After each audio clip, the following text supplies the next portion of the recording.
Hello, everybody. I am live. I know it's been a while. Uh-oh. That's my buzzer telling me to go live. So, you're probably wondering, hey, where have I been? What I've been up to? Well, it's a lot of stuff that's been going on, and we're going to get into it. Let's just wait a few minutes for folks to get in the chat.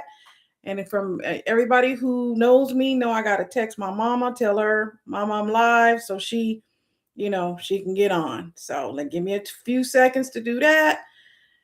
And then we'll get started. Let's see.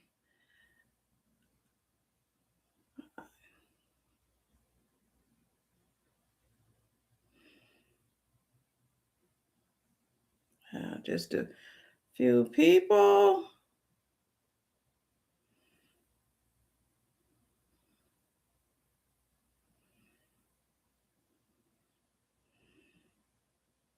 Let me text my mama.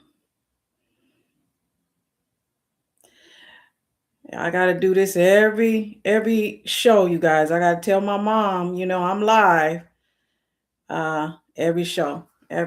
So, give me 2 seconds. Let's wait for a few more folks to get in the live. Let's wait for a few more folks to get in the live, and then we're going to get started.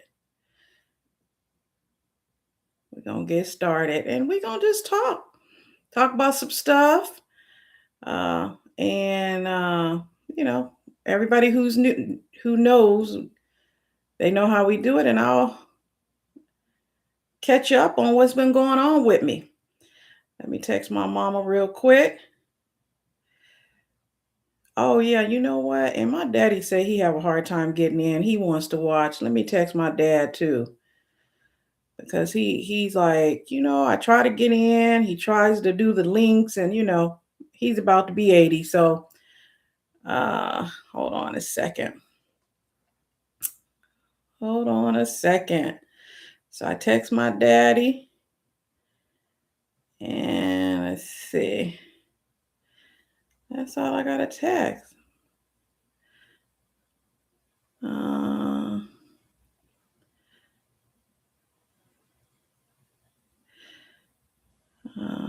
Text one of my cousins.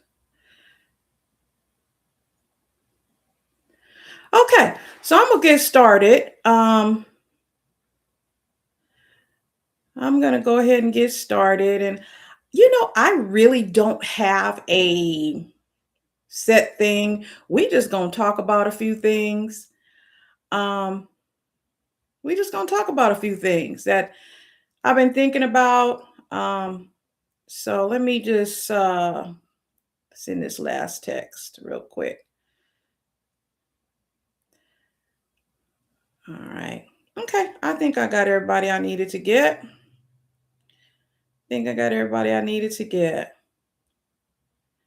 Let me see. Okay. All right. Let's get started. So first, I want to just, welcome you to the channel. And for those of you who are new here, I'm Colette Elizabeth. Okay. And I've been doing this channel. Oh, it'll be 4 years. 4 years in April. I've been doing this channel. 4 years in April. And I'm so proud of the channel. I'm proud of everybody who have been with me since day one. And even though my content is curated to Black women, I have men on the channel that come join the channel. I have, non-Black folks that are on the channel, and folks are welcome. But I am especially proud of the community that we have built here because a lot of times when we experience things, you don't always know if somebody else is going through a similar situation. If folks want to celebrate, you just don't know. So it's good to have a community, people who have experience things, similar things, but perhaps they experience it in a different way. So getting together, discussing these things, discussing how we feel about, some of these things, it's helpful, right? It's helpful. So one of the reasons I started the channel is because I wanted something like what I'm providing. I wanted to be able to look at content that has to do with my experiences in my community and just be able to hear other perspectives about those experiences. Okay. So, having said that, let's go ahead and get in the channel. I know I said I didn't have a real stringent agenda, and that's fine. We gonna just flow with it. Uh, but let's see. Hold on. Let me see what I wrote down. I wrote down a few things, and if there's a few things you want to talk about, you could put them in the chat. So I want to start off by just saying Happy Juneteenth. Today is Juneteenth. For some of you, you may be barbecuing, you may be hanging out with family, maybe you have to work, but today is Juneteenth, so I'm excited about that. Put in the if you celebrated Juneteenth, tell me how you celebrated it. What are you doing? Are you kicking back? Me, I'm just kicking back today. I'm retired. When I was working, we would give Juneteenth celebrations at the office, but now I sometimes I go to things, but most of the times I just relax. Okay. I relax. I think our ancestors would have wanted me to relax on Juneteenth. Okay. So put in the chat pod what you had today. A lot of Juneteenth has been historically celebrated by eating something or drinking something red, like red foods or red drinks. What comes to mind, and I know some people are like, oh, there's a stereotype. Watermelon. I love watermelon. Some things aren't stereotypes. Some things are just observations. I love watermelon. Okay. Red soda. Today I had a red Jack Daniels. It was like it's like a sipper. It's a sweet drink. I had that today. It was red. Okay, it was red, so I had that. Some people have red velvet cake. My mom makes the best red velvet cake. Okay. Um, I remember her making it as a child from scratch. I just loved it. Some of us are going to have some strawberry pie, right? And some of us are going to barbecue. We all love a barbecue. I love a barbecue. And we look for any reason for barbecue. Some of us are going to have some greens, some collards, some mustards, some turnip greens. I love them all, right? Some of us going to have baked macaroni and cheese. Love that, love that, love that as well. So, you know, some of us are doing a bunch of different things for Juneteenth. So, welcome and happy Juneteenth to everyone. I also want to say happy birthday to all those who have a birthday in June. I know my aunt Cynthia's birthday. Her birthday is coming up. I think I think her birthday is on the 21st. I don't know. Anyway, happy birthday, Nanny. Happy birthday for my dad's birthday. His 80th birthday is tomorrow. So my father's 80th birthday is tomorrow. And one of my best friends, of over 40 years. Her birthday was on the 14th. So my girlfriend Joyce. So I want to say happy birthday to all those whose birthday was in June. And then I want to congratulate all of those who are graduating. And I know some of the younger kids are promoting to a new grade. So I want to say congratulations. My aunt said her birthday is June 22nd. So, hey, shout out to my aunt. She in the chat. You guys wish her an early happy birthday. So her birthday is the 22nd. She just corrected me. Anyway, happy birthday, Nanny. But I wanted to just congratulate all of those who have graduated, including my baby, Iffy. People call her Iffy. Her name is Ifani. She graduated with her master's degree in urban uh, and regional planning. So shout out to my baby and all the other graduates all around the world. Congratulations to all of you on your endeavors. Okay. So, what have I been doing? Now, you might have noticed I have not uploaded in quite some time. I think the last time I uploaded a regular video was in April. I think the last live I did might have been in April as well. I'm not sure. Um, might have been February and April. But anyway, what have I been doing? I have not been doing a lot. I've been just, it's been a little hard for me lately. Let me fix these lights a little bit. Where I live is about maybe almost 100 degrees outside, but my lights, I have the shades closed because it's too hot. But I need to use some artificial light here. Anyway, I have just, I haven't been doing that much, right? I've been doing that much. I haven't been posting because of different things. At one point, it was because my alarms. I needed to get the batteries changed on the alarms. My ceilings are, I don't know how high, about 10 feet or higher. And so I finally got that done. Then I had to do this. It was just stuff. So no excuses. I'm here now. I said, let me go on live and talk to my folks. I want to shout out, and I don't know if she's on, to my girlfriend, my buddy, my good friend. We call her Middle Sister Harriet, Dr. Kimani Norrington-Sands. We talked yesterday and she encouraged me, just go on and go live, or she just asked me, you going to go live? She do 900 videos a week. Plus she got 900 jobs. I don't know how she do it, but I just appreciate the support that I have within the YouTube community. There's a group of us that talk, especially Dr. Kimani and I. We call ourselves the Harriets. We're talking all, and we support one another. And the reason why I want to bring this up is because I want to remind us, our community, that we have to support each other. We have to support each other during these chaotic times. And that don't mean you agree with your sister or brother, but supporting one another. And so I really appreciate the support that I get. And this supportive community, especially the one I've built with Dr. Kimani, whose channel is Lifting as We Climb Consulting Services, it was created and it was sort of ushered in by another Black woman content creator by the name of Stephanie Perry. You guys may have heard about her. You've probably heard me speak about her.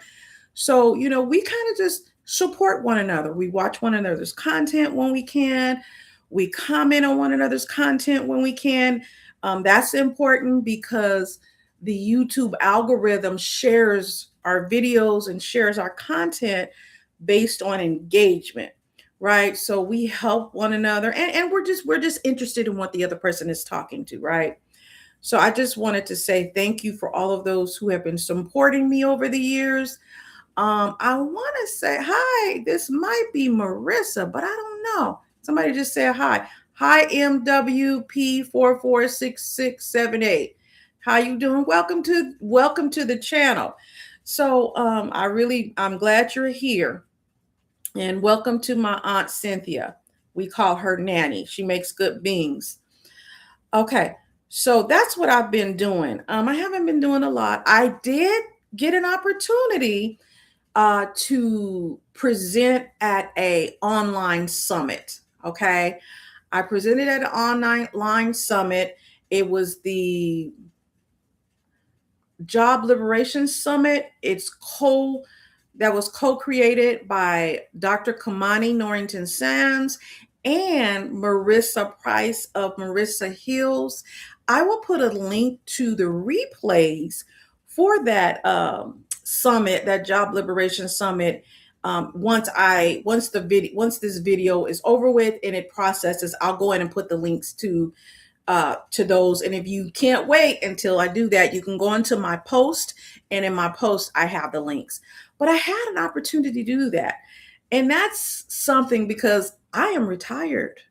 I've been retired almost, it'll be 5 years in December. So 4 years, right? And so Dr. Kimani has this way of, asking you to do something and you do it, right? And so I had a great time. The summit was awesome. I think is an amazing tool for the people, particularly the people who watch my channel who are having some difficulties or concerns or considerations about their current work situation, whether they want to promote on their job, whether they're working in a toxic job environment and they're thinking of making some changes, or they need strategies for just navigating that toxic environment. That summit was phenomenal. And it's virtual, it's all virtual. Everybody who participated are able to participate anonymously. Well, they were able to participate anonymously. And so that was just simply amazing. The other thing I did is I got to attend one of my family reunions / fish fry on the Jones side of my family at my cousin Flo and Baldy's house. So I want to shout out to my Jaffro cousins and say, hey.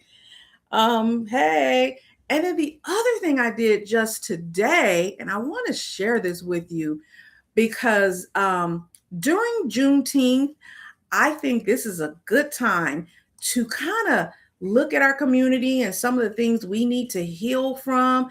So I had an opportunity to attend or look at a live. And this live was Dr. Maya, and her channel is at Fly Like Me PhD. She interviewed Dr. Sarah L. Webb, and Dr. Webb is the author of a book that's coming out called Colorism: The Politics of Skin Tone and How We Get Free. You guys, we doing these boycotts and things, and I just want to say this. I'm so proud of us for doing stuff that we should have been doing, right? But what I also want to encourage us to do is while we're doing that, look for ways to support other Black people in our community. And one of the ways you can support our people in our community is purchasing their items. For example, this book that I'm referring to, Colorism: The Politics of Skin Tone and How We Get Free by Dr. Sarah L. Webb. Buy that book. Go to wherever you purchase books and buy that book. And then when you buy the book, give it a review. Give it 5 stars now. We want you to give it a 5-star review. Okay. Give it a 5-star. Oh, 5-star review. Oh, wait a minute. We got Dr. Maya in the house. Wow. Hey, Dr. Maya. Listen, that was an amazing live. That was an amazing live today. I did put the name of the book and the author's name in my comments. That'll be coming out in July, but you could pre-order it. I pre-ordered mine today because I want to support. Okay, so I just want to say, also on the post, I do have the replay link in my post to Dr. Maya's channel, which is at Fly Like Me PhD. And the name of her live was called Colorism Book Talk. When I say phenomenal, it was phenomenal. Okay, I had an amazing time. I love to see my young sisters just doing their thing. I love to see it. I love to see it. And I'm here for it. Okay, I am here for it. So now I want to get into some hot topics because I said today I didn't have anything particular that I was going to talk about, but you guys know how I do it. I just put the stuff out there. So I do want to talk about some stuff. First, I'm going to talk about this derogatory comment. I know you guys have heard about it, about our forever First Lady, Michelle Obama. Now, this is not the first time that I have talked about our forever First Lady, Michelle. Okay, it's not the first time. We've talked about her before and some of the things that people are putting on her as it relates to expecting her to stand down and remain quiet and do what they expect her to do when they expect her to do it because they want her to do it. I've talked about this. Most recently, a person, and I don't even want to mention his name because I don't want to give the person, I just don't want to give him that hype. But he said something derogatory about her being a man. Now, this beautiful, intelligent, classy Black woman has been attacked by various people. And I'm going to say this too, some of them Black, making ignorant statements about this Black woman who has not, whose husband has been out of office for 10 years. Okay. And people expect her to just take it. They expect her to just take it. And you know what? I'm here to say we not taking that. She don't have to say nothing because we gonna say something for her. Okay. When I was little, my mom, if she on here, she'll tell you, when people would mess with my sister, and people did, okay, people used to mess with her. I'm the oldest. I used to go fight for her. My fights, most of them with boys and girls, was for protecting my little sister. Now, Michelle Obama is older than me by a couple years, and I'm going to use my platform to say the disrespect is going to need to stop. And the thing about it is, the disrespect that she's experiencing is disrespect that many of us Black women have experienced. Many of us, for no reason other than we are being or becoming, like her book says, or breathing. Some people do not want us to even breathe. This woman is minding her own business. Own business. And this low class, and as this other person who calls everybody low IQ person decides to shout her out in a derogatory way. Okay.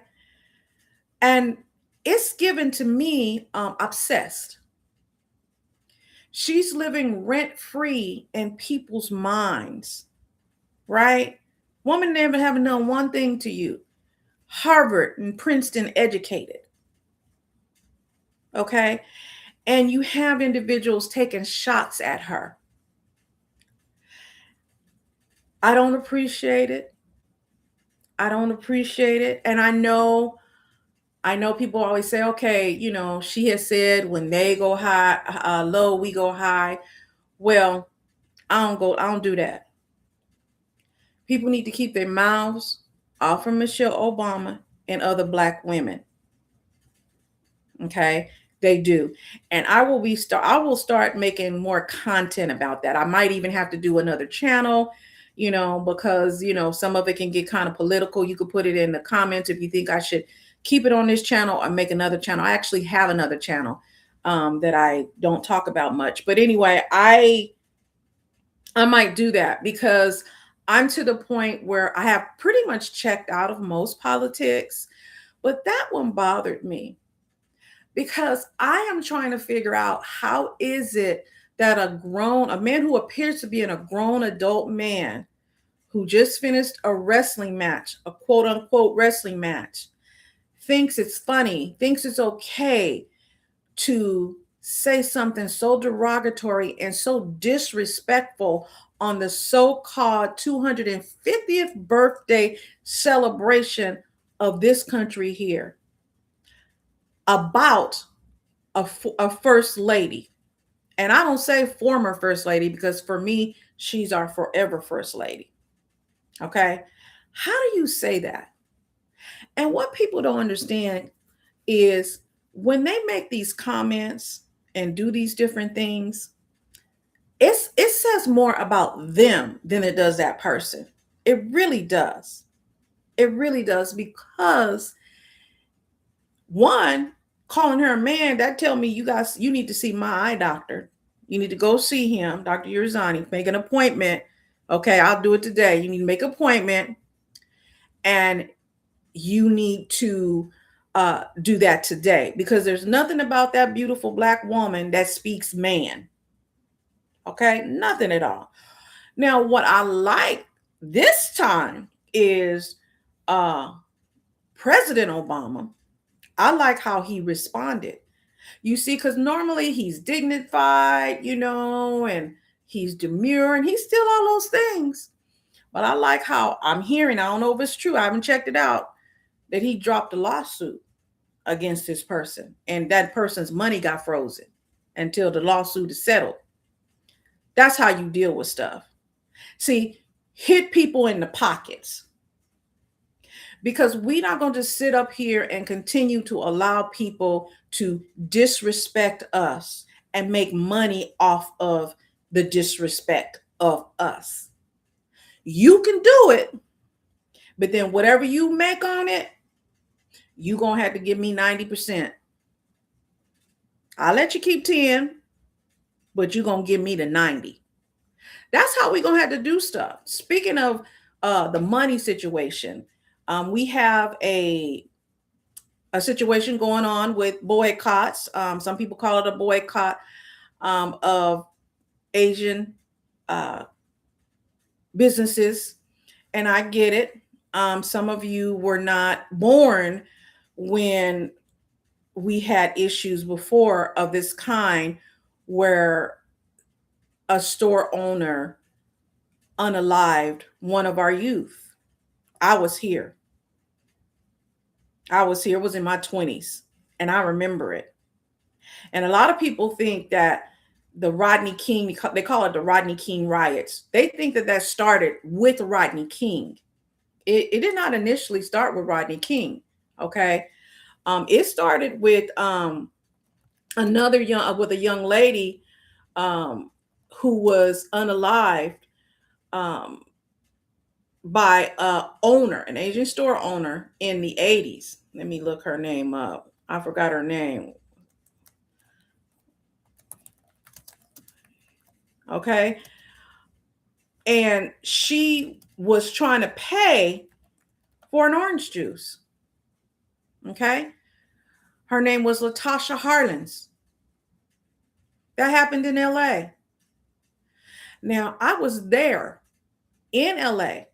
I was living in LA County when this happened. And I was there when the LA riots happened.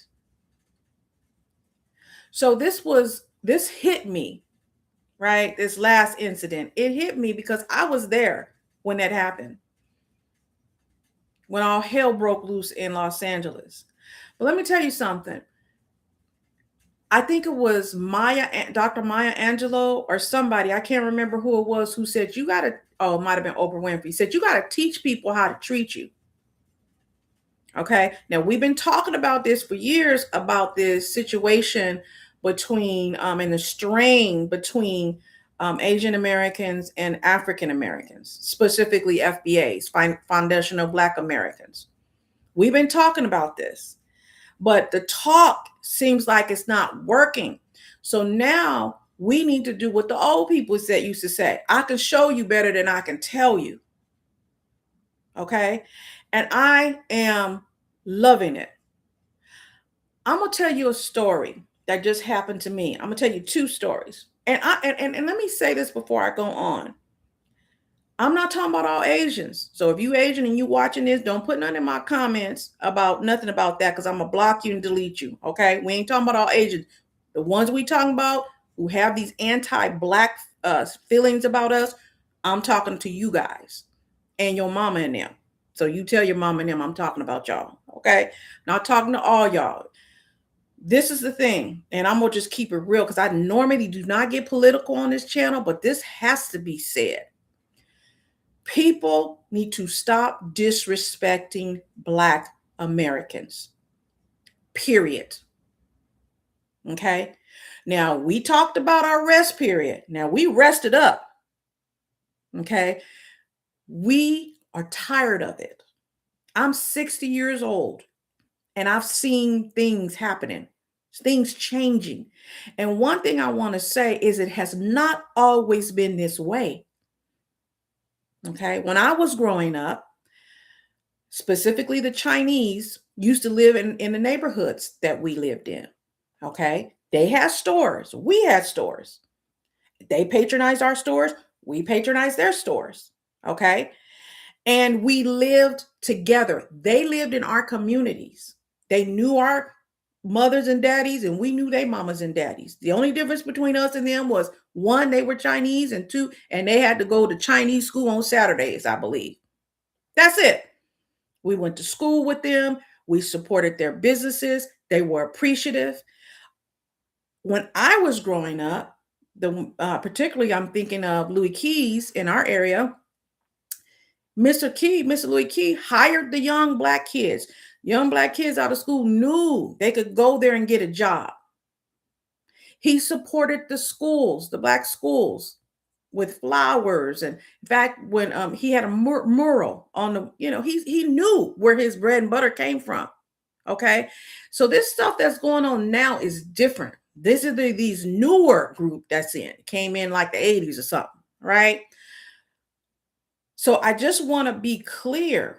I'm not talking about everyone, and it has not always been this way. Okay. But it is this way now, and we're going to deal with it. So if you going to follow me in the store, then you going to watch me walk out the door with my purse and my coins. That's how it was. Now I ain't even going to come in the door. I'm not going to eat the food. I done went back natural, so I don't eat the hair. And y'all see I don't get my nails done. Okay? And whatever else. Now, that said, I would like for us to start supporting Black-owned businesses. We already do that. So this is not something that's new. We already do that. And I hear all these people saying, oh, what are Black people going to do? How are they going to support? How are they going to go do this? And how are they going to do that? I just think, and that tells me that these people are either young or they're not from this country. Okay. The people who say that, because people who are my age and older, we know that Black people have always had businesses. In fact, we used to have more businesses, a lot more businesses. A lot of these businesses that some of the folks who come into our community and disrespect us we had those businesses. I grew up with Black businesses, pharmacies, hair care, hair care stores, grocery stores. My great grandmother on both sides of my family had businesses and restaurants. My great grandmother had a store. Okay.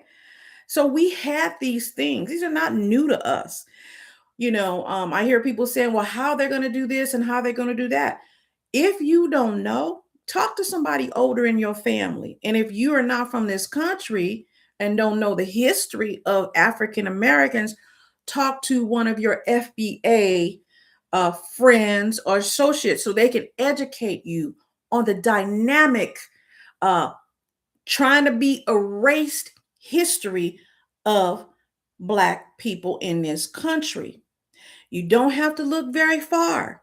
We still have some of the institutions that we actually built right after slavery.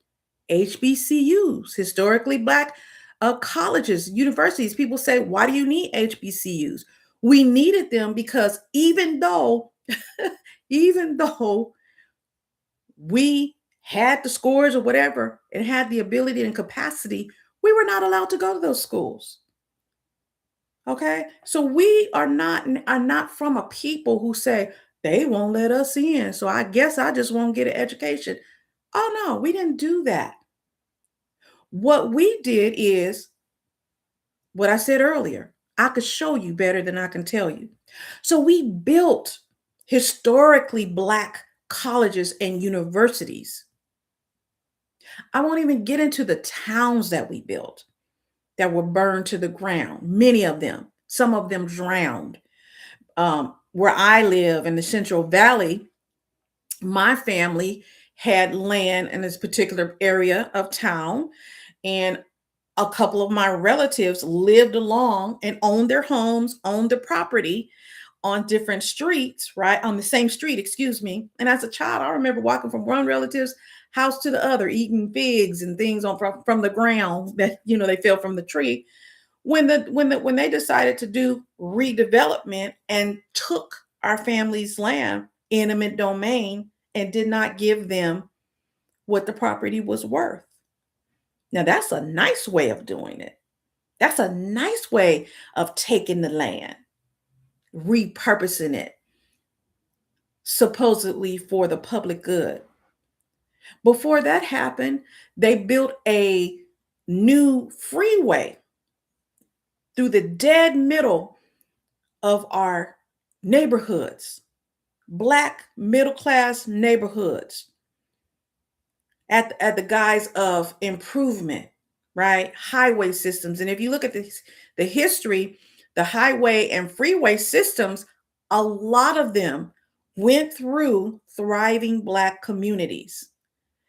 And it was just revealed, now we knew this, that before they did that where I live in the Central Valley, they were given different options that would have been cheaper and easier, but they chose purposely to go right through thriving Black communities and get rid of them, to the point where some of the streets are, and I'm making this up, are A, B, C, D, A Street, C Street, B Street. Well, one of them missing. One of the letters is missing. And one of the young ladies, she wondered, what happened to, such and such street? We got A, B. That's how she found out what happened. She found out they drove and created the freeway right through thriving Black communities. You say, Colette, why are you saying all this? I'm saying this because the collective DNA that we have, it has a memory muscle.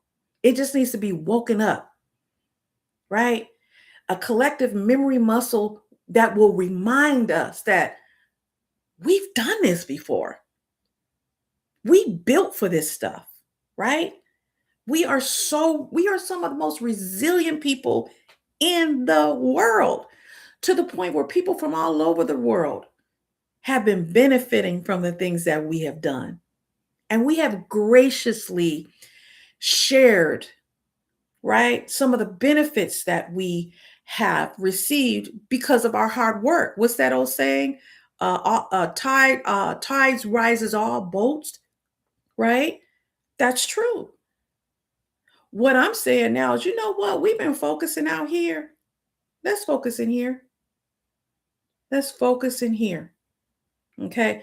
There is something called the sprinkler phenomenon. You know, those sprinklers that are in the grass and they sprinkle, and they go around like that. Well, if you ever look at one of those sprinklers and look close to the sprinkler goes in here, but if you look around the diameter right underneath it, a lot of times that's dry. Why? Because the water spouts all over the place, but it doesn't get right where right where it's planted. It doesn't get that. As Black people, we've been supporting, we've been running, we've been protesting, we've been marching, we've been holding up signs, we've been, doing grabbing the signatures. We've been doing all that for everybody. And I'm not saying that's a bad thing.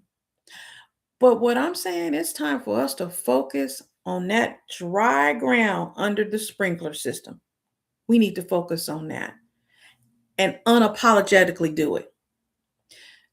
Do it without having to explain we don't have to explain anything to anyone. People want to know, oh, how can isn't that discriminatory not to go to these shops because of A, B, C, and D? I'm not going to answer that. What I will say is, I personally call it, you know what I call it? I call it self-funded reparations.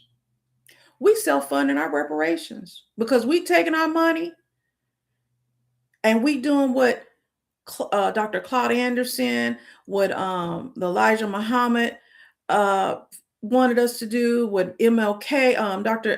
Martin Luther King wanted us to do, practice group economics. See, I'm 60, so I remember when all that was being talked about. Group economics is not new. It's not a new term. A lot of people say, oh, all these immigrant communities, they get over because they practice group economics and blacks don't do that. We used to. We used to. I personally believe, even though I'm saddened by the young man, um, you know, Cyrus Carmack Belton and Latasha Harlins. I'm saddened by what happened to those babies. Right, I am. I believe that we sometimes need something to wake us up, to look internally, start dealing with our stuff, start dealing with how we going to show up for one another and ourselves, and how we going to hold each other accountable, right? So I'm saying patronize, I'm encouraging us to patronize, black owned businesses, but black owned businesses owners, we going to need you to make sure that you're doing what you need to do. Okay. I'm not saying that black business owners are the only ones who have, experiences where they run out of stuff, but we need you to step it up, get your customer service in check, make sure your inventory is okay, because keep in mind, a lot of times when we when we go and try to patronize, our sister and brother shops, it's usually a little higher because usually the supply is a little, smaller. So of course you have to charge more. And I don't mind paying that. But I ain't gonna pay that if you're looking at me a certain way and your customer service is janky. Now, if you want some customer service classes, let me know. I'll put those here free on here. I ran a customer call center for many years, so we could work on that. I'm not saying we all do that. So don't misquote me, but we just need to make sure that we treat our sisters and our brothers better than the way we want to be treated. Better. And that's how you show people how to treat us.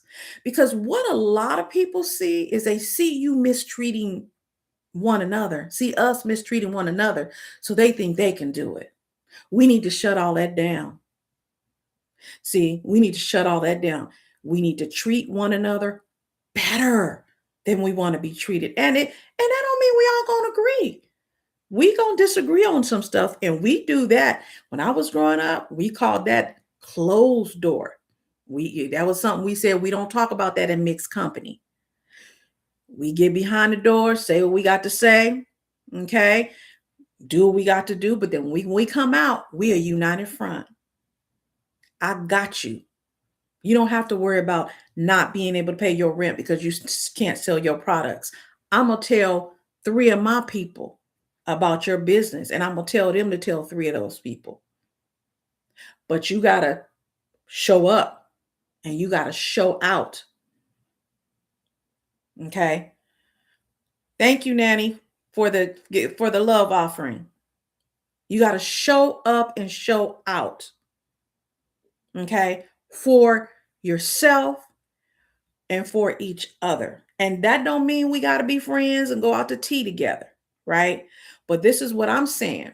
A lot of us, we will complain. I went to this black beauty business and they did this and they did, this black business and they did this and did that. But then when other folks do the same thing, we don't give them that same smoke.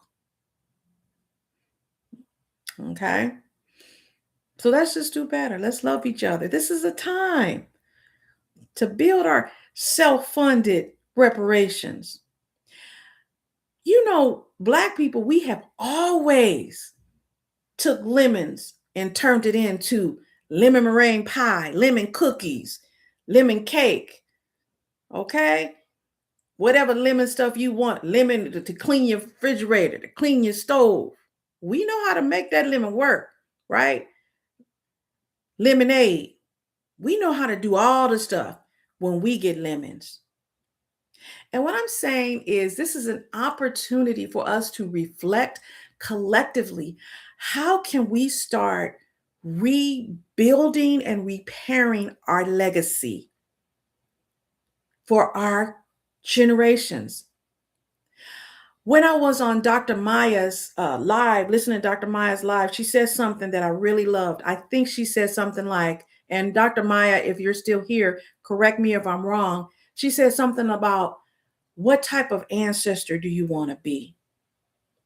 That's about legacy building, right? Yes, we can have fun. We can do the line dances. I believe in all that. I got my line dance on this past weekend. Gonna get it on this weekend too. But we got to teach our kids some stuff, because a lot of them, they don't know our history. That's why you have people going live saying, if you don't go to the such and such stores, where you gonna get your hair from? Where you going? We had we had we had beauty supply stores before all that happened. Restaurants, okay? We had all kind of stuff. And this is an opportunity for us to reflect, to assess, to breathe in, to look around and figure out, what can we do right here? In the Bible, the book of Nehemiah, they talk about building a wall. And sometimes I know it could get overwhelming, with all the stuff. How do I do everything? You don't have to do everything. Just what's in front of you. How can you do something in front of you? How can you to uplift? For example, I just learned about this book. I have a platform, you know. I can tell people about the book. Buy the book. The book is called, let me get it again. Oh, I think I have it in the chat. Yeah, the book is called Colorism, The Politics of Skin Tone and How We Get Free. Dr. Sarah L. Webb. Buy the book. Do a review. 5 stars. Buy the book from wherever you normally buy books from. If you go to Black bookstores, if one is near you, buy it there. But if you don't have one, buy from where you buy them from. Okay. All right. So that's enough on that. I do have a question. Yes, still here. I think the most important thing, this is Dr. Maya, Fly Like Me, PhD. She says, and you guys go watch her channel.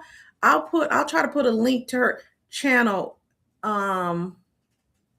won't let you link it because you're not a moderator. Maybe I'll make you a moderator, but I'm trying to think of how I can get the link to her book. We'll figure it out. And I'm going to put, this is what I'm going to do. The book, I'm going to put the book in the description of this video. I'll put Dr. Maya's channel in my description of the video, but I shared the replay of her live. It's under my post link. So if you go to post on my channel, you'll be able to see the replay that I'm speaking of. Phenomenal. She talked about the real stuff we deal with in our community: colorism, texturism, all the isms, right? And this is not about beating ourselves up. It's about getting real about the stuff we need to deal with. We don't have time to be responding to people who are just ignorant, who gonna call somebody who is beautiful a man. We ain't got time for that. Now, we can talk to them one time and tell them off, cuss them out, whatever. And we don't have time to be dealing with Billy Bob who decide he want to call somebody the N-word. We ain't got time for that. That is a distraction, and it's wasting our energy. I think this is the time where we are called to look inward so that we can pull up, help one another. And if we see that somebody doesn't know any better, we're going to educate them in love, right? Now, if they ignorant and don't want to be loved, We gonna tell them, and then we just let them go and do what they got to do, right? That's just how that works. We're not gonna be spending a lot of energy on Pookie and them. If Pookie and them want to come to the barbecue and act like they got some sense, let them come. But if Pookie and them act ignorant, then they can't come to the barbecue. And that's that on that on that. All right. Let's see. I'm going to go through real quick. I want to acknowledge Dr. Kimani is here. This is my middle sister Harriet. We call each other Sister Harriet. I'm Big Sister Harriet. Dr. Kimani's channel is Lifting as We Climb Consulting Services. She's middle. She's middle Sister Harriet. She is a licensed clinical psychologist. Check out her channel. I will also link it in the description. We have Dr. Maya here. Her channel again is Fly Like Me PhD. Let's see. Do I have any more comments here? Oh, Dr. Maya says, enjoyed the history you provided about Asian and Black folks living around each other. I did not know about that history. Yes, ma'am. Yes, ma'am. A lot of people don't realize, and when I say Asians, I'm speaking specifically of the Chinese.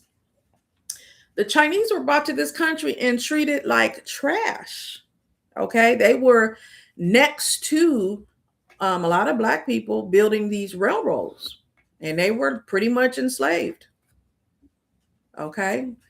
So those are the ones I'm talking about. These new ones, that's a little different, that's a little different.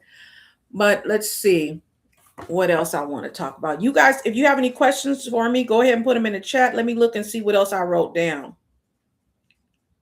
I talked about self-funded reparations. So what are some ways we can self-fund our reparations? Now, if they send a check, I'm gonna cast a check. I think we should get a check, all right? Because we never did get our 40 acres and a mule. So yeah, I want that check.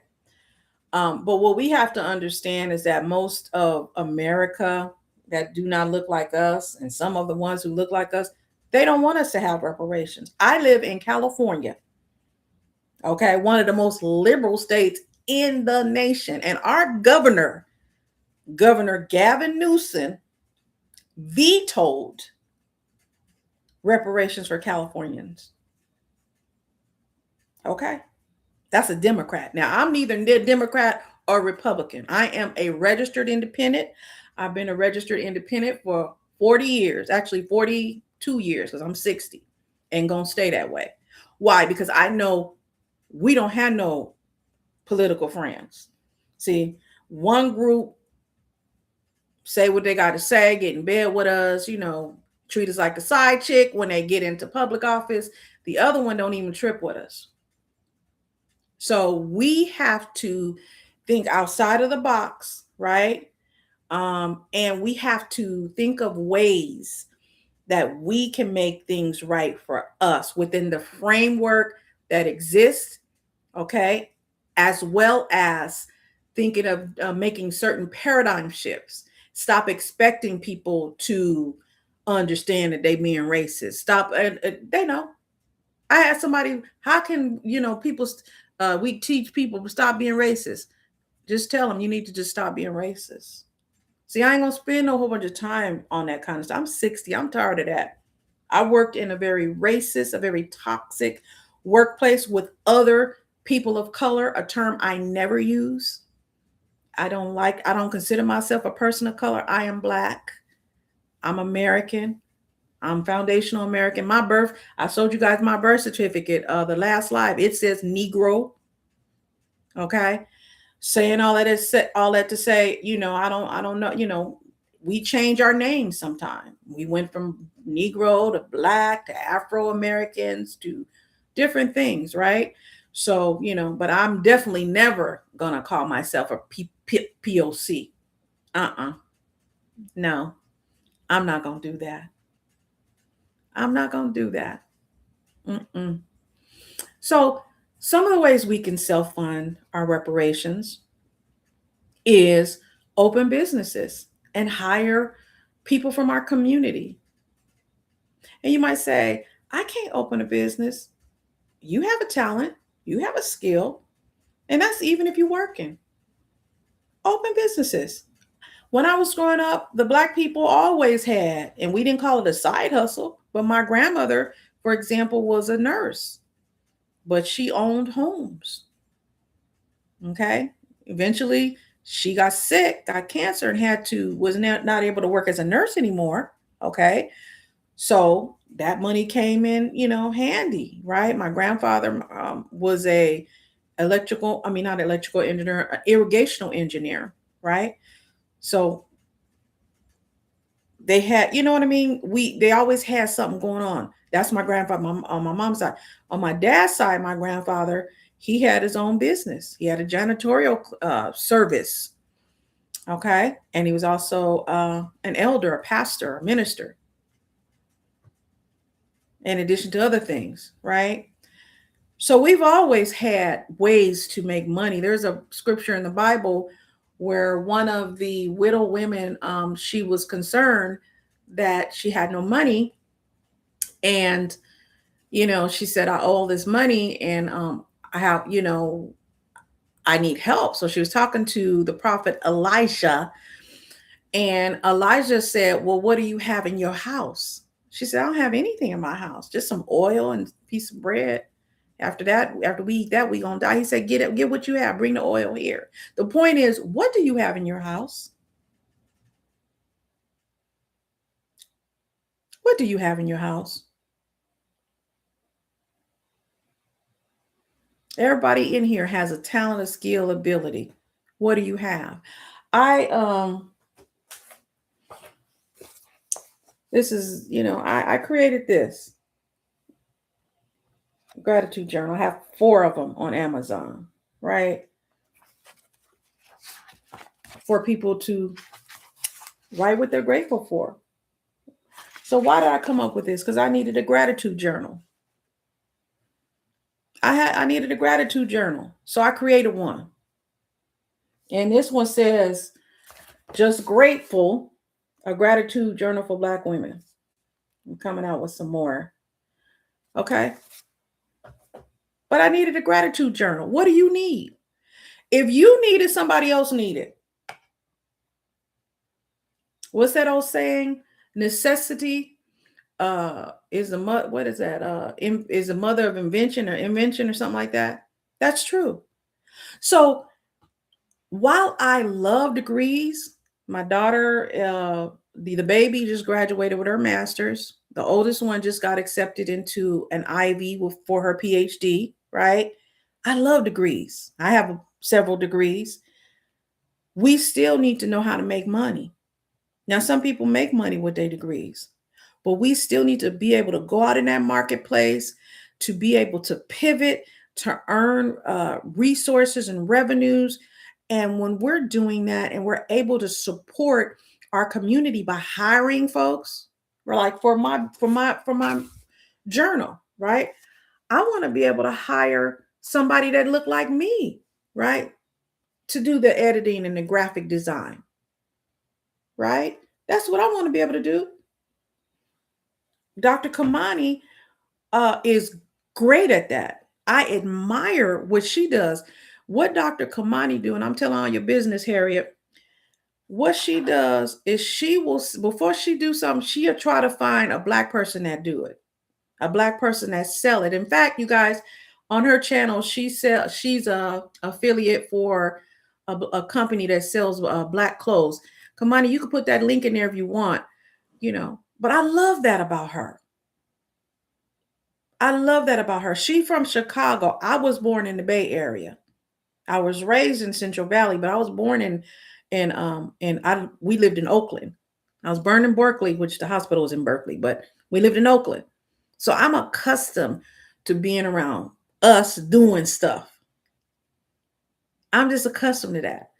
So what we're doing now, as far as trying to refine ourselves and to reimagine who we could be and to just find our way again, I'm excited for us. I'm excited. These people may not ever give us our reparation money. but we can do our own stuff. We can give it to ourselves. What I was going to say, and I was getting at, is you see how the same group joined with somebody else, and I'm not here to demonize Asians. Okay, I spoke about the Chinese store that we have in our, that we had in our community.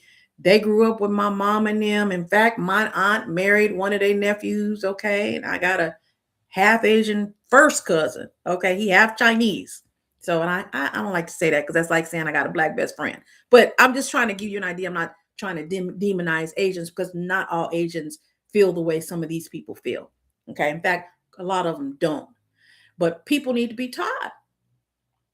People need to be taught, and sometimes collateral damage happen. But what I'm getting at is, what was I saying? Oh, I know what I was saying. Is some of these people um, allow themselves to be used to come against us, they thought, and get rid of affirmative action.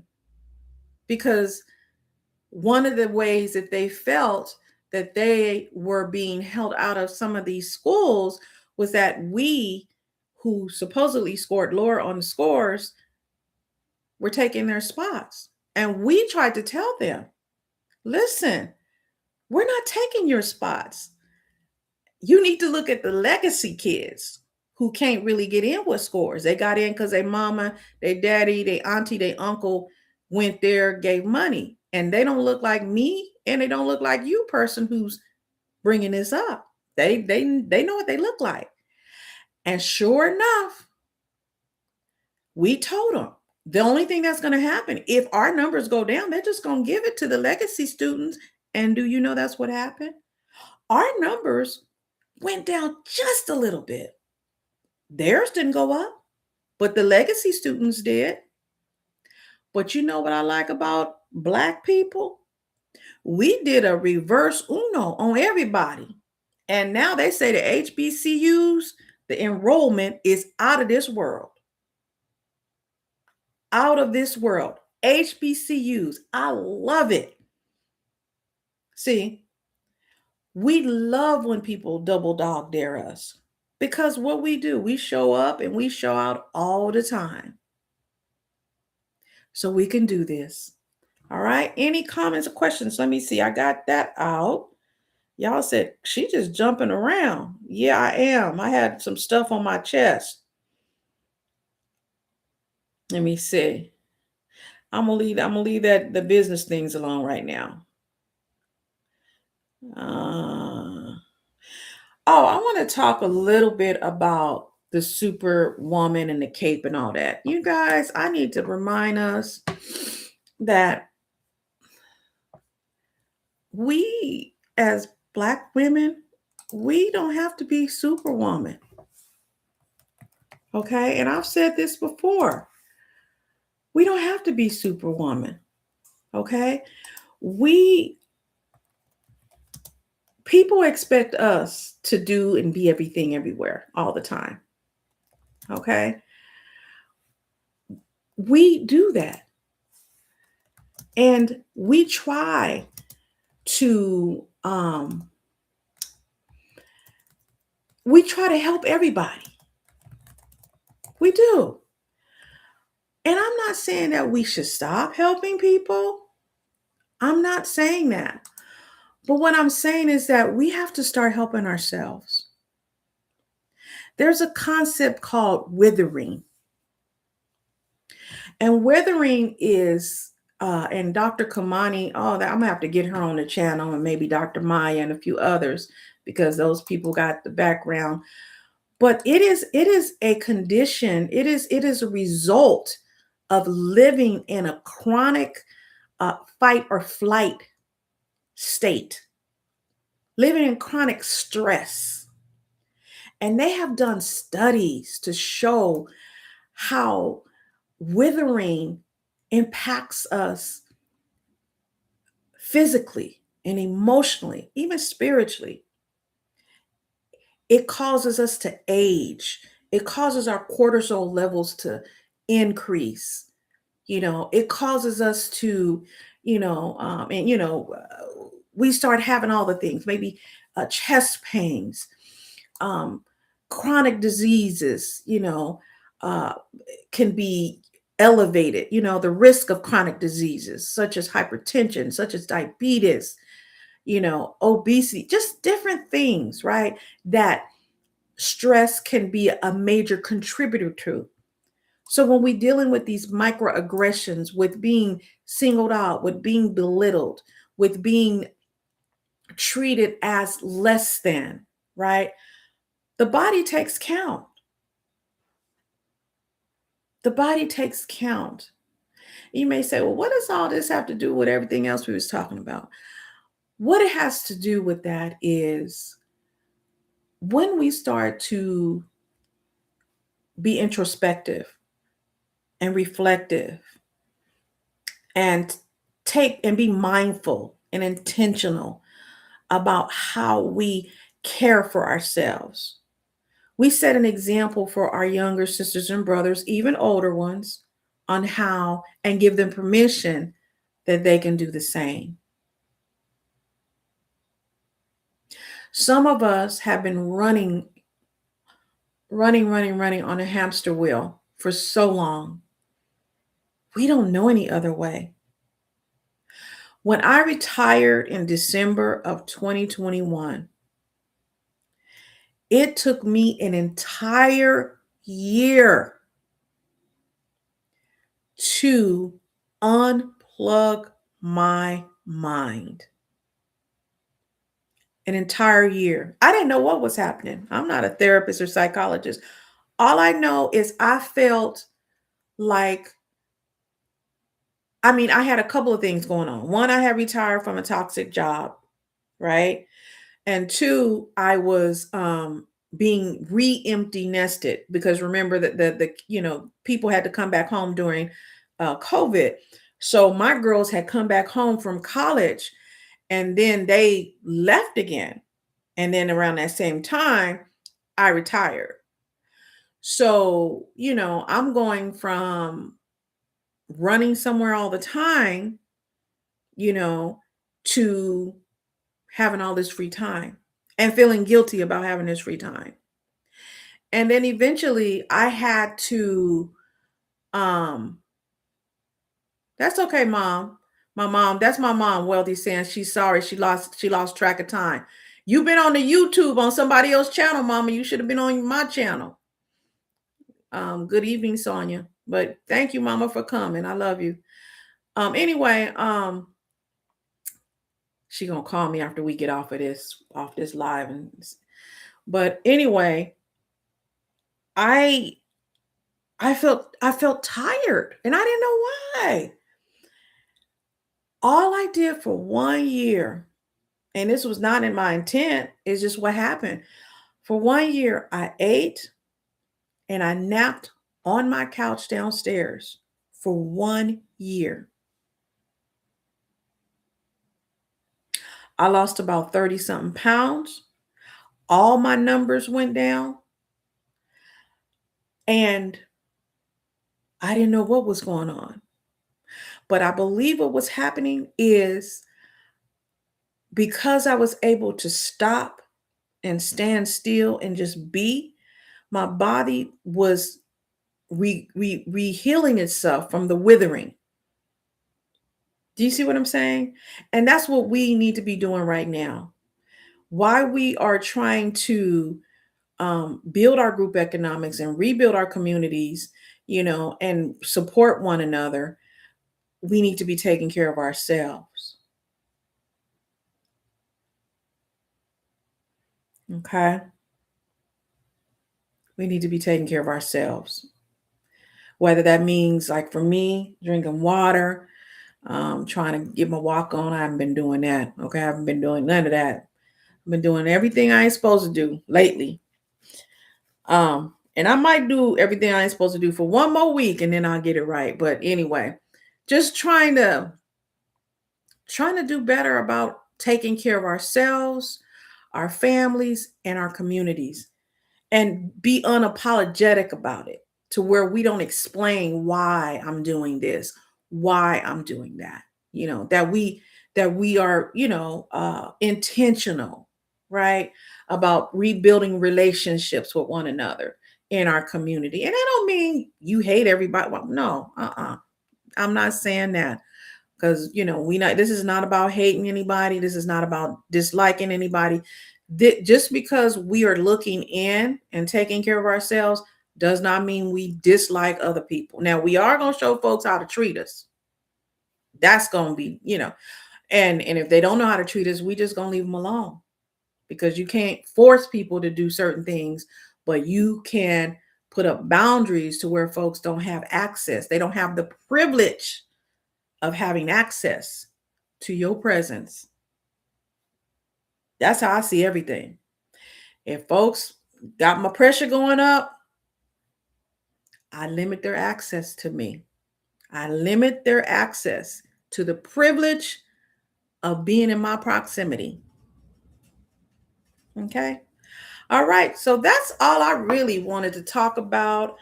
I had some more stuff, but I don't want to get this too long. Getting back to the withering, you know, uh, keep our cape off. Now, while we rebuilding the community, sisters, I don't mean put the cape on and do everything all the time at once. Pick one thing that we gonna do, whatever it is, and taking care of ourselves, right? Don't put that cape back on. In fact, burn the cape. I got my cape over there somewhere hanging up. Okay. We don't need the cape. Okay. We want to combat withering. And I'll maybe do I'll do a live on that. And maybe Kimani, you'll come on here and we could talk about it. Okay. Again, I want to thank you. Oh, let me say hi to, let me look at the chat, see if we have any questions. I see, hey, Sonia, good evening. And again, hi, Mom. Don't worry about being late. Kimani, thank you for coming. Any questions, any comments? Anything anybody want to say before we end the live?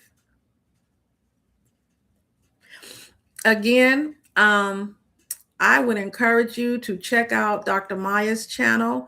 Her channel is, let me put it in the chat, what her channel is right now. And look at her video. That video is good. She got that, the replay of her video where she's talking about colorism. So let me put her in the chat. I'm gonna put my sister Harriet in the chat.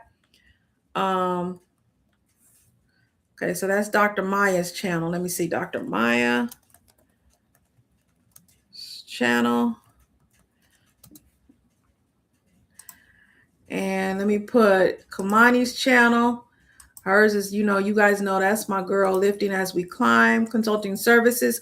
Oh, you know what? And Dr. Kimani's will be on this Friday. I mean, this coming Sunday. She comes on every Sunday at 5. Let me put her information in here.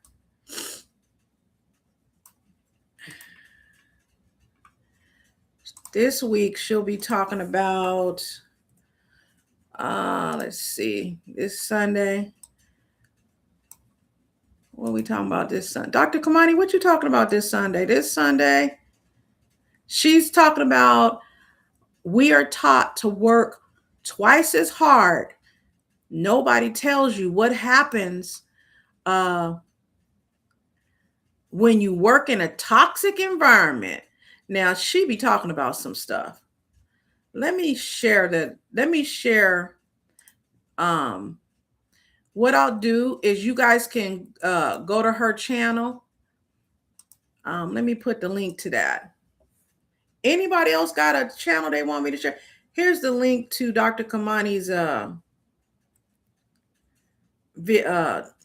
that's the link to her her thing for this week.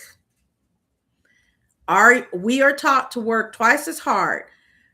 Nobody tells us what to do when you work in a toxic system. And she's going to be talking to Sharente Carr. She's an HR pro turned entrepreneur.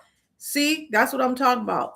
So you got an HR pro turned entrepreneur. She got those skills, transferable skills. That's a way we can rebuild and we can self-fund our reparations.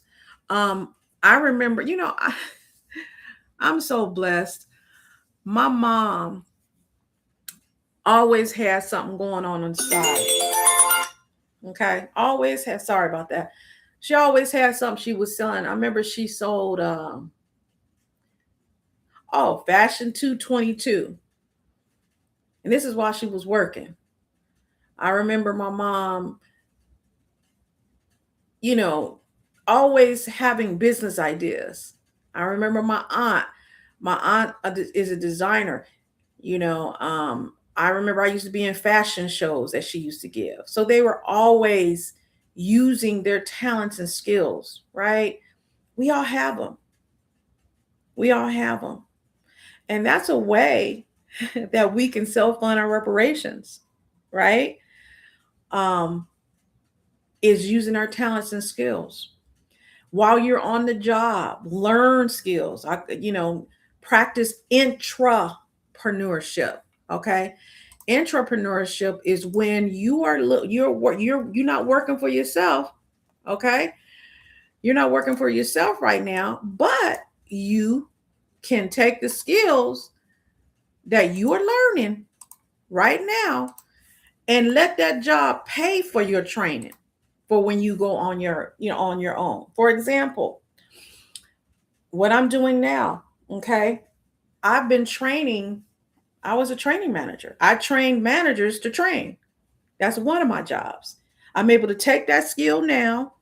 I don't accept a lot of speaking engagements. Dr. Kimani pulled me out of retirement and I did do one, but I'm able to take that skill of one, creating training content or curriculum, right? I'm able to, I've been public speaking since I've been a little girl, right? People pay for public speaking. I just don't want to be bothered right now. Um, I have always created stuff. I showed you I showed you my little gratitude journal. Okay. I've been doing this stuff since I've been little. And I was able to hone my skills while I was in the workplace.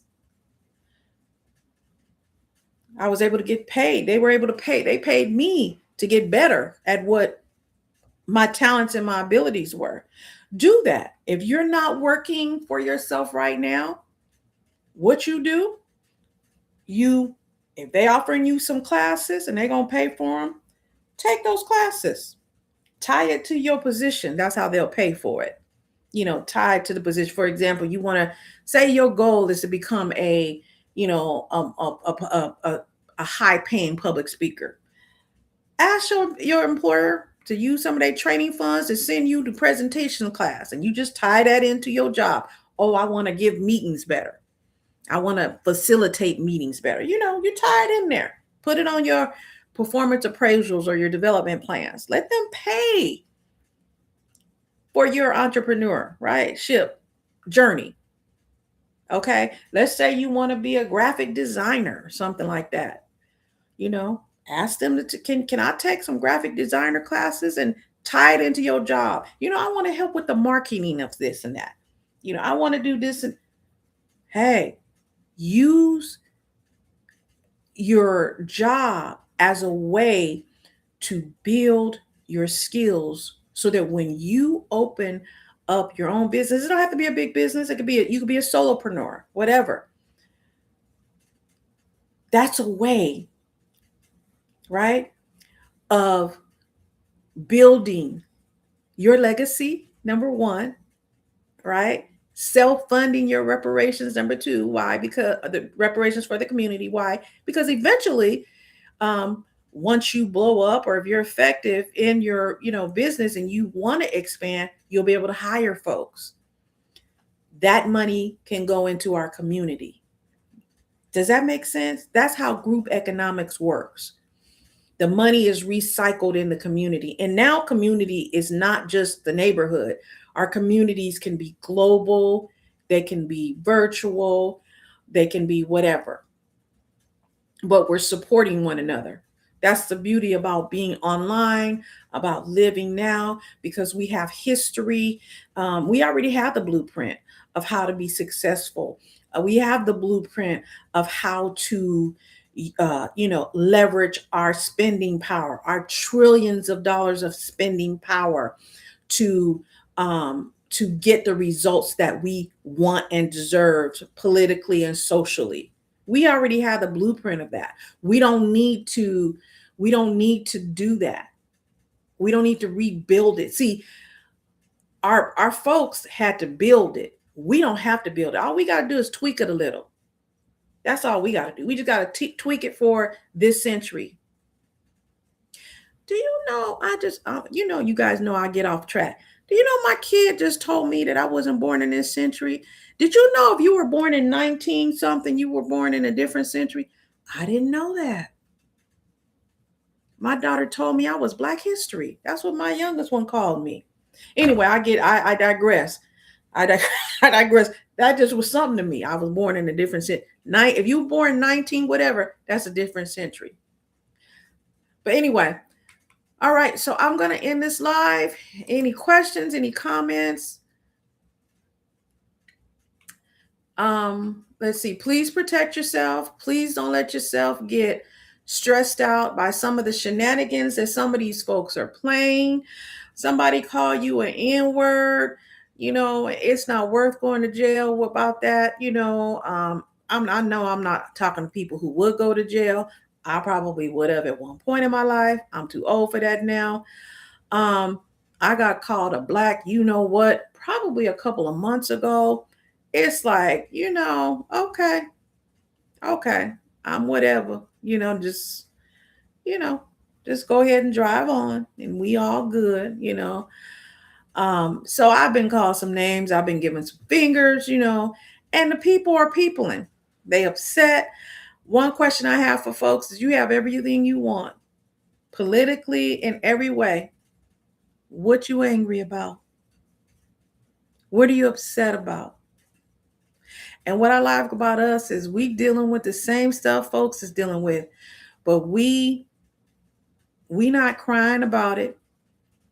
We not angry. I mean, some of us are angry, some of us are angry, rightfully so, but we moving on. We just like, it's Tuesday. I got to wash the clothes. It's Wednesday. I got to go grocery shopping. And other people can't take it. We are resilient.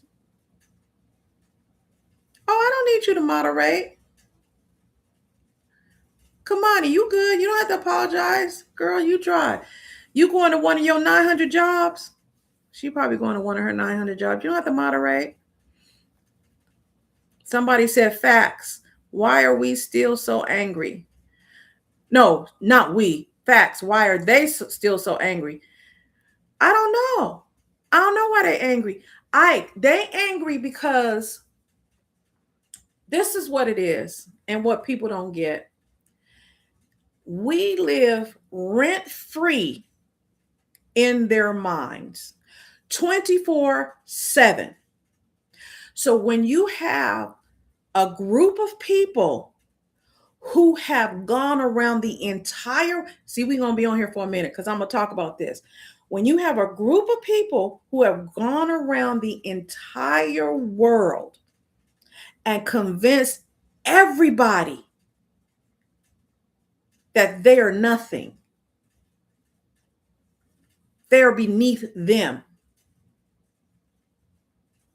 Everyone. You done gone to Africa. You done gone to Asia. All these places. And you have convinced these people to the point where a lot of these people bleaching their skin trying to look like, them. Idolizing them. They've gone all around the world and do that. All around the world, right? And they have gotten the best of everything. And you still not happy. The issue they have with Black Americans in particular, with us, is that my mom talking about it. I may go to jail if you call me a Trumper. Okay, we ain't gonna call you a Trumper, mama. We're not gonna call you a Trumper. What about if we call you Ivanka? Would that be okay? But these people The issue they have with particular FBAs is, see, we know them. We know them. We've been around them. We've been in their houses. We've been treated like what around them. We have worked their farms, didn't get paid. We know them. And guess what we know? We know they ain't shit. That's what we know. Sorry, mama. We know that they ain't shit. That's what we know. But a lot of these other people don't know that. See, they know we know that they ain't shit. We know it because we know what we did and we know what they didn't do, even though they're taking credit for it. We know, and they know we know. That's what they don't like. You know, people are sick when they would vote against their own interests to hurt you. The Bible says, is it spite your face to cut off your head, or nose? Spite your nose to cut off your... Think about it. You got people with two teeth that say, oh yeah, I like Affordable Care Act because it's my insurance. But when those people with the two teeth are told, oh, that's Obamacare. Oh, I don't like it. And then they vote against it. And now they don't have no teeth. They rather not have no insurance. None. If it means you're going to get it. That's sick. Because we just gave billions of dollars to some folks that Russia was trying to mess with. And I'm not going to get into whether we should have did it or not. I'm not going to get into that. We also been giving money to some other folks on the other side of the pond, billions of dollars to fight a war, right? That didn't have nothing to do with us, right? You mean to tell me we couldn't use them billions of dollars, almost $1 trillion, to pay for health care? I ain't even going to talk about reparations. I'm talking about health care for you, two teeth person. But they don't want it because we'll get it too. Do you understand what I'm saying? So when you have a person or you have a group of people who think like that, there is nothing that you can give them or that they can get that's going to make them happy. That is an internal spiritual situation they got to deal with. Period. Okay? And there's nothing you can do about it. Nothing. You got people who they make more money than you. They know that they have cut your pay. They took a job that you should have gotten. You go on that job, maybe you got a nice car. They mad because they want to know how you got it. That's a mentality that there's no other way to explain it than it's some type of deficiency spiritually, morally, emotionally. I don't know. But the reason I'm glad you asked the question when you asked why are they so angry, because what I want to say is, I'm not a therapist. I ain't no pastor. I'm not their mama or their daddy or cousin. Well, some of them might be our cousins, right? But they the cousins we don't invite to the picnic. But the point I'm making, it ain't my problem. And I can no longer spend the energy and spend the time trying to figure out what your issue is, because I got this situation over here I need to deal with. I need to deal with my family. I need to deal with my community. Our community needs our talents. Our community needs our skills. I don't know, some of you weren't probably alive, but in the 80s, our community was devastated with a bunch of stuff that we are still dealing with the repercussions of. And we need to focus our energy and our time on rebuilding that part of our community, on instilling in our kids and our children and our sisters and our brothers that they can do certain things that they have been told they cannot do. Because why? They don't necessarily see the proof of ever having done it, because our history is being erased from the history books. So we think, okay, we were just slaves and then we went to the hood. There's a whole history that's erased. We were enslaved. Then when we were out of slavery, we had some stuff. We built towns. We fought for rights. We worked hard. We built schools. We built communities. We built legacies. We had banks. We had all these things. But the proof of these things is hard to find. Why? Because things are getting erased. So then when our kids are looking back at it, they don't see any hope because they don't see where things were ever different. And it's our responsibility, particularly my generation, Gen X, older Gen X, is I'm an older Gen X. Gen X is from 1965 to 1980. Okay. That's Gen X. It's our responsibility, and baby boomers. Baby boomers are from 1946 to 1965. 1946 to 1964. It's our responsibility to let them know, no, it was something different. Okay. And we didn't just start here in America. We had a past. We came from a continent that they are still raping and pillaging to this day.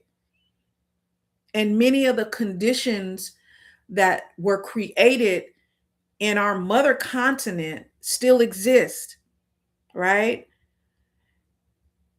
But we come from a people, right? We come from a people that are resilient. And so that's why they're mad, because they want to know why how is it that we're still here? All the stuff we've done to these people. How are they still here? How do they still look good? You see, my mom is fine. My daddy is fine.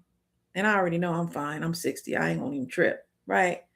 But we look good. My brother always says that when he looks at our family, that they have no business looking that good. All the stuff we've been through. So that's why they are mad. They go through something real small, and these people be trying to unalive themselves. We're like, we just got to do what we got to do. Perfect example, this welfare stuff, the food stamps getting cut, you know. Oh, for years, black women, we were described as welfare queens, right? Every picture you saw, it was us. We had on our, fuzzy slippers, and we had a kid on our hip and a kid in we were the welfare folks. But when the welfare got cut, who did you see complaining? Yeah, it was a few of us complaining, but mostly it wasn't us, because we are not the people who mostly get welfare. And let me say something. I don't have no problem with people. I don't mind. I'm one of these people. I don't mind paying higher taxes to help the poor. I'm a Christian. Christian says help the poor. Okay. So I don't have no problem with helping the poor. I do have a problem when people try to make something out to be something that it is not.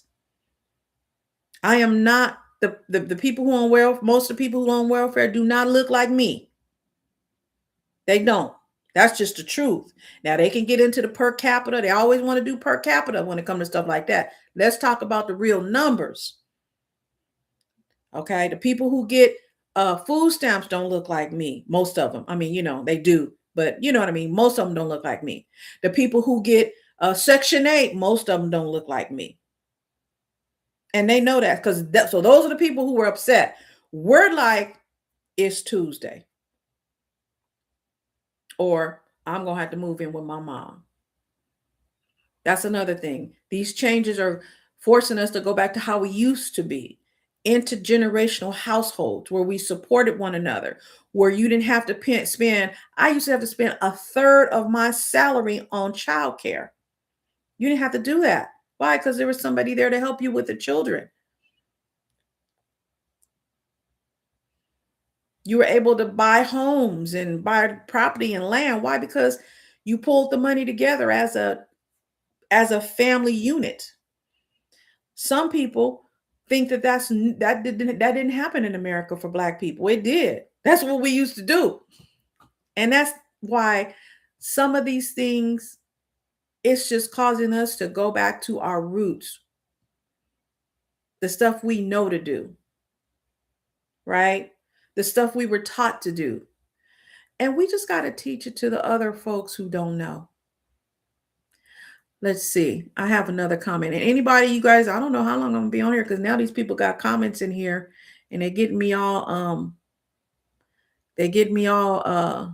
let's see. This one says other US chattel slavery. Yes, US chattel slavery. People don't want to talk about that. And people say, oh, it was slavery all over the world. Yes, it was. But chattel slavery that they practice here in the United States of America was totally different. It's the only slavery that they really practiced based on race. Initially, when they brought folks over, and they did the indentured servitude, because you hear people say, well, white people were slaves too. They were indentured servants. Well, indentured servants get free. Okay. They have a time period. They work for a period of time and then they're free. Then you hear some people say, well, Black people in the US had slaves. Most of the Black people that earned slaves in the US earned their family members. They bought their family members freedom. Okay. And they bought them because we had something called the slave after slavery, and Blacks were doing well, Reconstruction. They had the slavery where they can catch people and put them back into slavery. Okay. And so what happened is, because of that, many people had to they bought their family members. So yes, and I'm not saying some of them weren't just slave owners, okay? Yes, they were. But when the Fugitive Act, the Fugitive Slave Act of 1793 and 1850 happened, then a lot of Black people started buying, the ones that could afford it, their relatives, so that they could protect their relatives. So if you look at some of the history, it was husbands owning wives, parents owning their children. So yes, we did have Black people that owned slaves, and that was the primary reason why. Let's see. Other people don't know because they have been financially brainwashed by white supremacists. That's true. We do have sellouts. We've always had sellouts. We got a sellout now that just happened recently. Okay. Something we've been boycotting. This person now gonna release their album with this company when we've been boycotting the company. Now, some of us have had to go there for different things, and that's fine. But we've always had sellouts. This person also sold out Colin Kaepernick. So yes, we have people that are financially brainwashed. And I ain't gonna say the person's name. We all know, you can Google it and don't put it in my comments. But yeah, we have those people. We've always had those people in our community, and we gonna always have them. In fact, Harriet Tubman had to shoot some of them people when she was trying to, thank you. Yeah, the Fugitive Slave Act. But Harriet Tubman had to leave and shoot some of them people because some of these people would have told where we going. They would have told the people, okay, for money. And some of them wouldn't even needed money. And what I think of, this is terrible, but I'm gonna say it.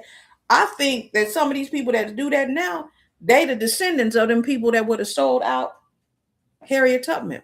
They the ones that snitched to Massa what we was doing. They're the descendants of the people who snitched on Nat Turner and let the masters know what Nat Turner was doing. He had more than one overthrow. Those are these same people. That's why we got to be careful who we idolize and who we think is with us. All skin folk ain't kinfolk. I don't know when we gonna learn that. All skin folk are not kinfolk, and they never will be.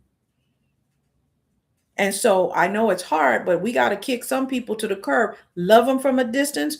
You pray for them and you keep it moving, because you're going to have to decide at the end of the day, how we going to work this. Everybody should not be invited to the cookout that look like us. Somebody else says $1 trillion in lineage-based cash payment reparations for American freedmen of chattel slavery. Yes, I'm waiting on my check.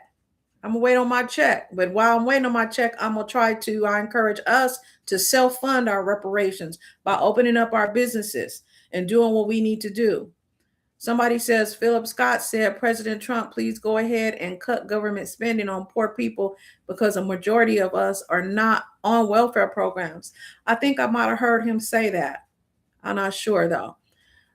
Somebody said the Fugitive Slave Act. Yes. Somebody says Asians, Hispanics, and white people say that they are against anti-Black racism and white supremacists. However, they are against lineage-based cash payment reparations for American freedmen of chattel slavery. Yes, and not just them. You have some Black people against it.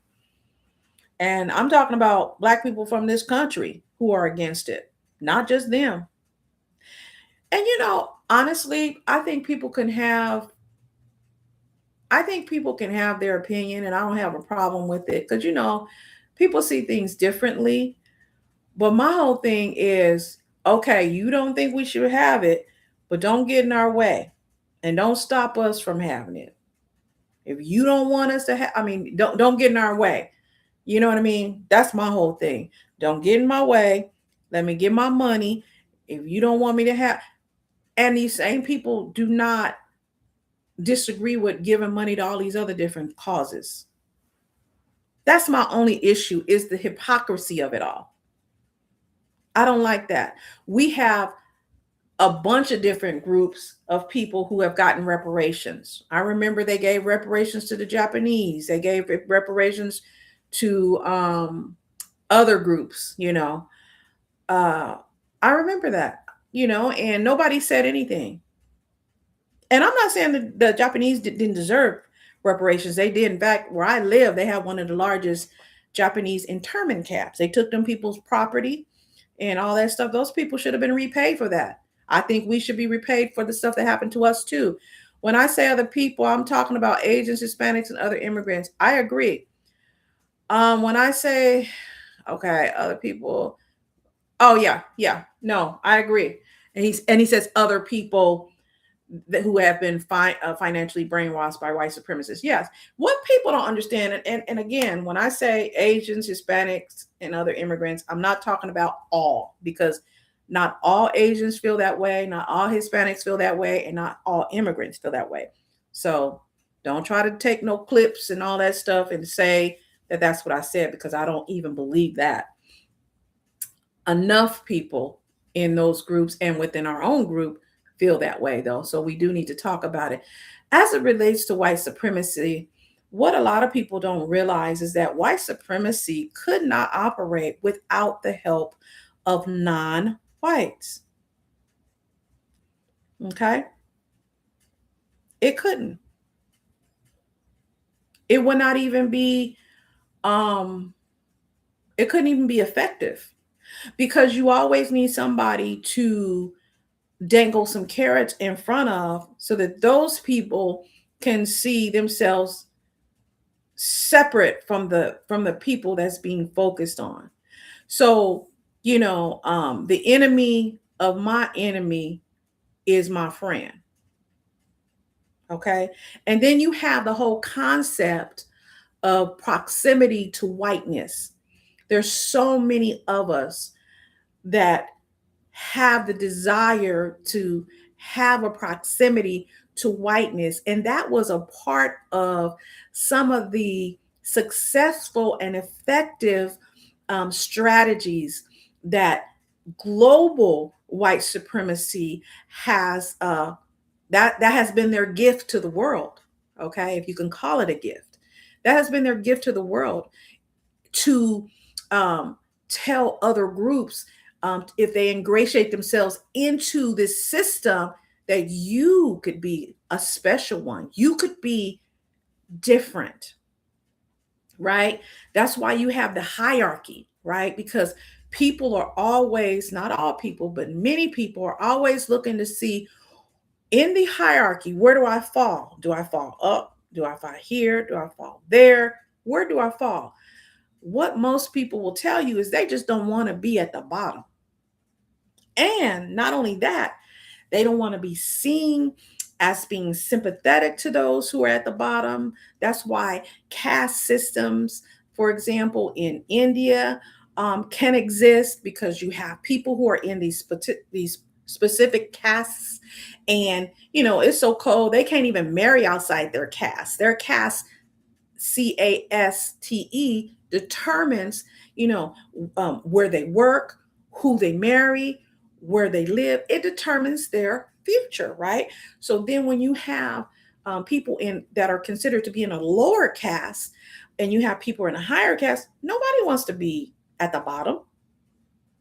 Nobody wants to be at the bottom rung of a ladder. And we don't want to be confused as belonging to the bottom. Now, it just so happened with white supremacy, you have several things going on. You have the racial component of it, right? Where the darker hued individuals, humans, which is the majority of the humans on the earth, are considered to be near the bottom, depending on the variation of their hue, right? And then you have the people who are at the so-called top, right? Who happen to be Caucasian, right? You have them there, but then they put people who do not have the money below them. And this group here, they're like, well, I'm not up here, but at least I'm not down there.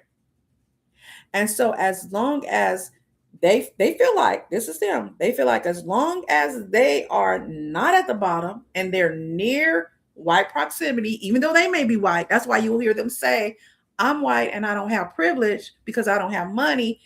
They're telling the truth. That's their experience, because the people that they follow and some of the concepts that they believe in, not all, okay, not all, do not include them at the top. And so they always have this carrot dangling.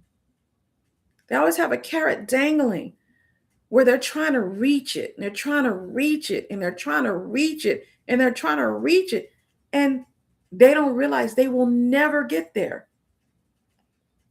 The ones who do realize that they will never get there, they're like, okay, I'm okay with never getting there. Okay, I'm okay with never getting over here as long as I don't have to go back down there. Okay, as long as I don't have to go down there.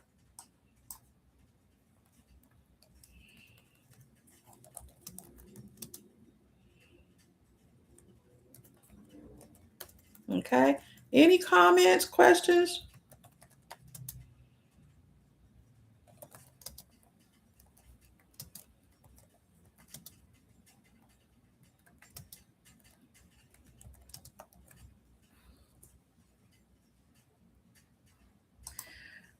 As long as they don't have to go down there.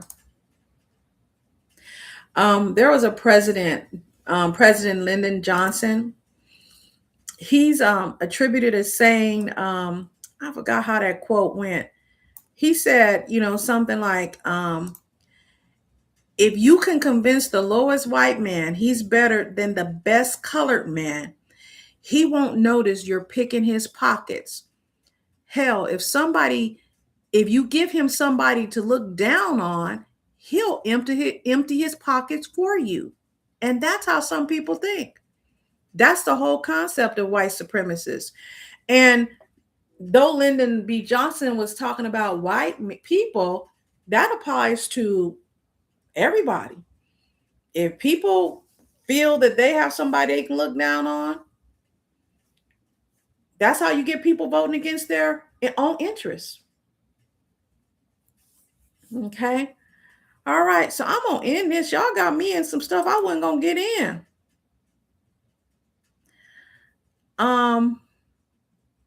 Okay. So don't deserve reparations. However, American freemen of chattel definitely deserve cash payment reparations due to several centuries of stolen wage theft, lynching.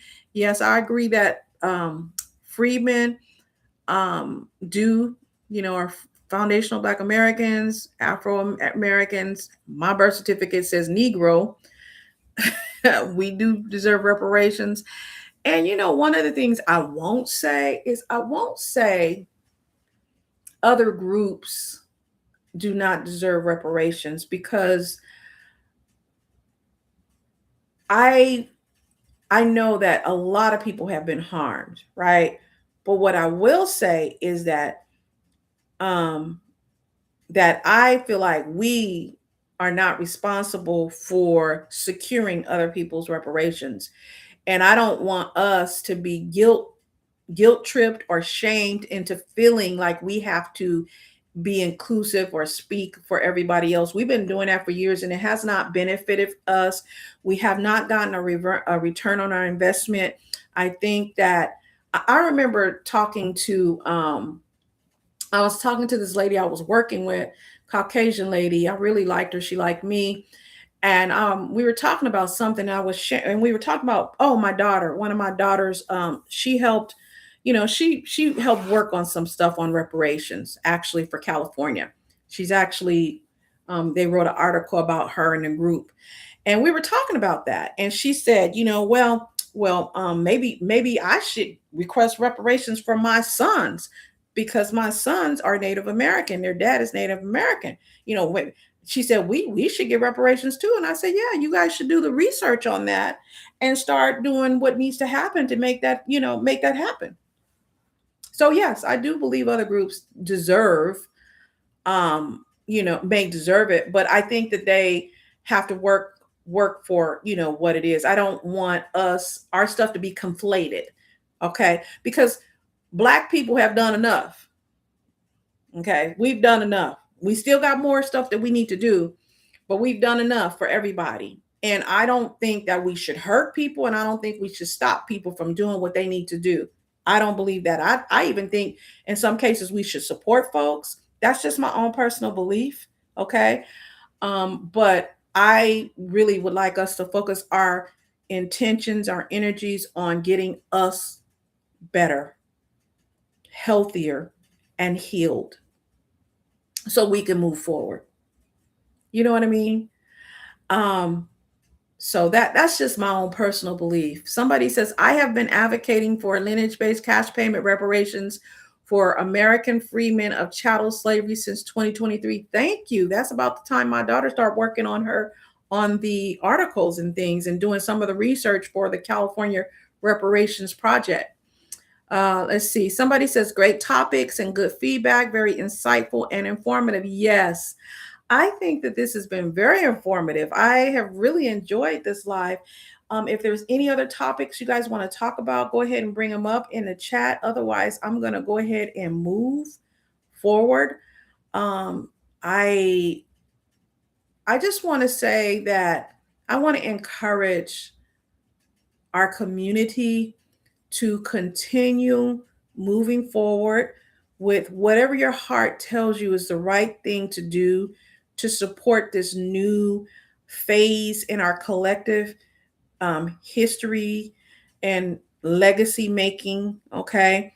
This is a new time for us. We've have the benefit of being able to view, like I personally am able to view the things that my parents and my aunts and uncles and grandparents did. My grandmother was involved in getting, we have a black city where I live, Allensworth, black Colonel Allensworth. My grandmother, I remember as a child, my grandmother gathering the signatures to make that a national park. You know what I mean? So that's a benefit to me and the people who grew up around that. So again, we have the blueprint and we have a lot of the information that we just need to tweak for this time period, and some of the um what should I say, some of the strategies, we just kind of need to, we just need to make them work for today's environment and we'll be fine. We can rebuild our Black business centers that we've always had, right? We can support our Black entrepreneurs. And that does not mean not supporting people because they're not Black. I don't mean that. So please don't get me wrong. I'm not saying don't support other businesses. I had Mexican food today, a burrito. It was good. And I'm going to get one continuously. Okay. So I'm not saying don't support these other businesses, but what I'm saying is we need to, be more mindful of how we spend our dispensable income, how we contribute and build our communities back up, okay, and how we leave a legacy for those who come behind us and set an example um, to our children and our grandchildren, our nieces and nephews and friends, and how we build up our confidence again. I mean, not that we're lacking confidence, but our confidence has been attacked, especially Black women. We have people talking about our hair, we have people talking about, our bodies, just all the things we do. We have people talking about it, the men too, but Black women, we have been really, really slammed and attacked. So just supporting one another, um, just hugging one another. And when I mean hugging, I don't necessarily mean physically hugging, but just holding space for one another, showing each other grace, showing each other mercy. If you see a sister doing something wrong and she young and you can tell, just talk to her, talk to her. Don't talk about her. Help her with her crown. If it's on her head crooked, help her put it straight. You know what I mean? Instead of talking about her. You know what I mean? And be the women that we know we are to one another. That don't mean we gotta like each other. We ain't gotta like each other, you know. But my aunt says a nice long chat. I was able to get all sorts of things done being creative. Yes. So you guys, I'm gonna have to get off of here. It's been 2 hours, you know. It's been so great talking to you. I think I might do another live next week. Got a lot going on. Again, my dad turns 80 tomorrow, 80 years old. And let's see what else I have to do. I have some other stuff I need to take care of, but I might try to come on live sometime next week. And let me tell you something. Kimani gonna call me. She gonna ask me, "You going live?" Um, I thank you, sis, for always supporting me. I want to give you your flowers now. I want to give my mom her flowers. My mama is on all my lives. She might come on late, but my mama be there. So, mom, thank you for always being here. Thank you, my aunt. My aunt is always giving me money. On my live, she's there. And I just want to thank all of you. I want to thank MWP446678. Thank you for all the engaging comments. Sonia, thank you. Yes, I will tell him happy birthday, and you're welcome to come through. Well, I'll tell you later. Let's see. I want to thank Dr. Maya. She might be gone, and that's okay. You guys don't forget to look at her channel. Dr. Kimani, don't forget to look at her channel, Lifting as We Climb, Consulting Services. Excuse me. Don't forget to buy the book, Colorism. In fact, I think I want to do a topic. Maybe I'll talk about colorism. Maybe Dr. Maya can come on my channel because I've been wanting to talk about colorism. Don't forget to buy the book, Dr. Sarah L. Webb, author of the soon-to-be released book, Colorism, The Politics of Skin Tone and How We Get Free. Let's talk about that. Buy her book. And I'm going to check out, you guys. I'm sleepy. All right. All right.